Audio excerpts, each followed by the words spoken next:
I want to bring in the author of Defeating Jihad, Dr. Sebastian Gorka. Dr. Gorka, good to see you. Thank you so much for joining us. Good morning, Maria. Your reaction to these developments?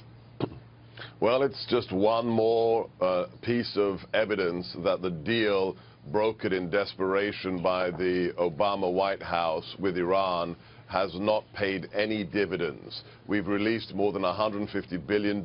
We've made ransom payments again and again and again. And not only has Iran not started to behave better, they're actually behaving worse, whether it's Iranian naval vessels getting too close to our ships, or whether it's Iranian proxies, such as in this case, actually firing missiles against our vessels. The Middle East is on fire, and the White House doesn't know what it's doing. It's pretty incredible. We did this deal with the Iranians, and ever since, it's only gotten worse and worse, and they retaliate and try to come at us. And what's our response?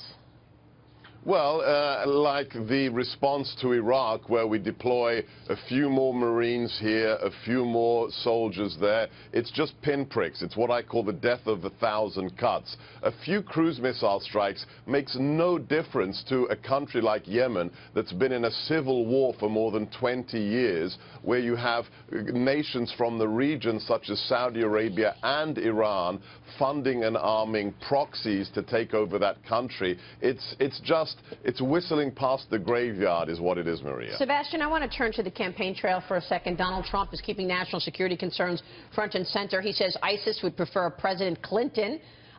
He said that at a rally yesterday. And, of course, this is coming as a new report shows that ISIS is deploying small, commercially available drones and attaching explosives to those drones. How concerned should we be about this?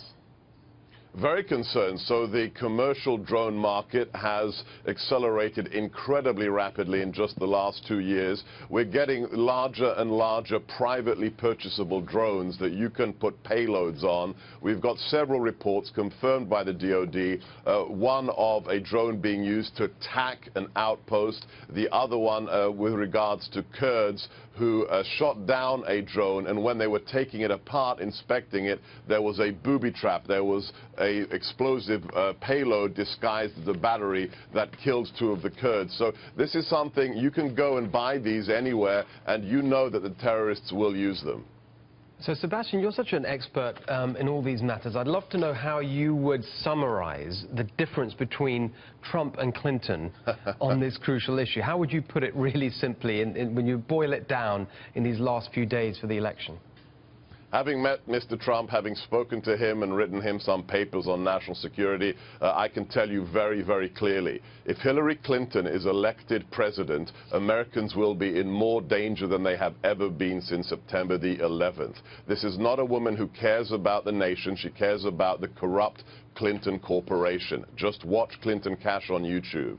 If Mr. Trump is elected, I really do believe that jihadis will be running scared, because Mr. Trump knows one thing and is adamant about it. We are a nation at war against a global conspiracy called the jihadist movement.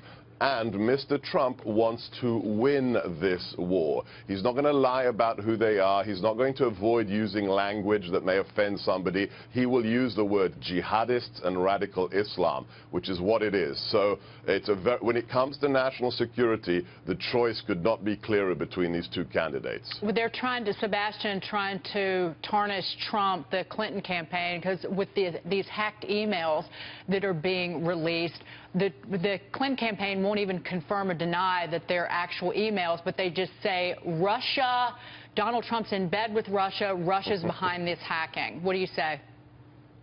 It's a joke. It's deflection. If there's one politician in America who is totally in the pocket of Vladimir Putin, it is Hillary Clinton. Remember, she was Secretary of State when she had to sign off on a deal that would sell 20% of America's uranium to Russia, and she sold it off at the same time that her husband, Bill Clinton, received $120 million from the Russian Kremlin front companies that were we're buying the uranium. Who do you think is in the pocket of Vladimir Putin? Right. And there's no evidence whatsoever of this relationship between Russia and Donald Trump. And yet they go with this narrative, and they all get behind it, and the media as well.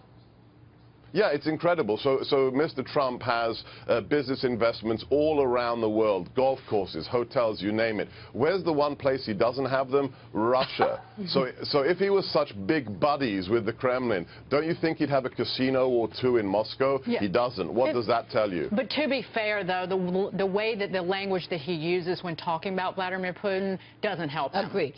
It doesn't help him. Look, this is a man who likes alpha males. He sees himself as an alpha male. He looks at Vladimir Putin as an alpha male, which he is. A bad one, an evil one, but I think that's where the sympathy lies. It's nothing more than that. I know, but that's not a positive either, Sebastian. Well, the guy called him brilliant, and then he just, that was ego. Yeah.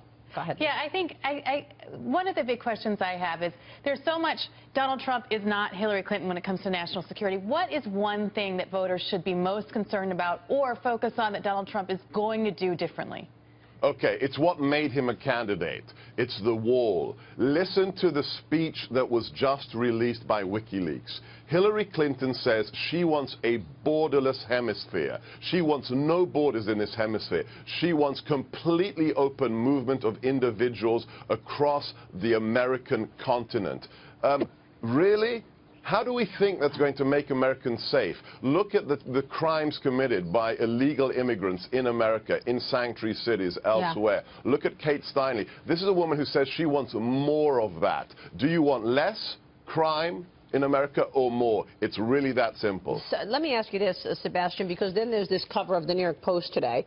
The New York Post reports that Saddam Hussein had a secret torture chamber inside the Mission of Iraq building here in New York City, that the detention room is similar to other Iraqi embassies around the world. Are you surprised that they have one of these in the United States, in New York City, Dr. Gorka? Not at all. If you look at what Saddam Hussein ranks up there with Adolf Hitler, with Pol Pot, with Mao, he was an evil, evil man. We know the stories are confirmed. I've seen the videos from Abu Ghraib before we invaded of what they did to the dissidents. Stories of people's wives being raped in front of them by Saddam Hussein's secret police. It does not surprise me at all that he had a torture chamber in New York to put pressure on and to do away with the dissidents, the Iraqi dissidents living here in America. All right, we will leave it there. Dr. Gorka, always a pleasure. Thanks so much for joining us.